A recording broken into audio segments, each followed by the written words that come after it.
बिस्मिल्लाहिर्रहमानिर्रहीम। आज हम आपको ये ज़िगज़ैग लेस के साथ मुख्तलिफ़ किस्म के फूल बनाने का तरीका बताएंगे। इसको हम बतौर बटन इस्तेमाल कर सकते हैं। इसके लिए हमें ये 7 इंच का टुकड़ा चाहिए। ये देखें ज़िगज़ैग लेस, और इसको बनाने का तरीका कुछ इस तरह है। इतना जोड़ना है, तो पक्का कर लें। पक्का करने के बाद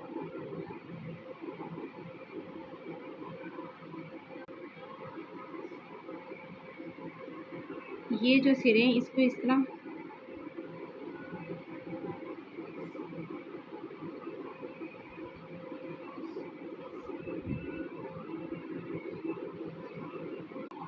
इस तरह खींचेंगे और ये फूल ऑलरेडी बन जाएगा। ये देखें, और इसके दरमियान में मोती लगा लेंगे।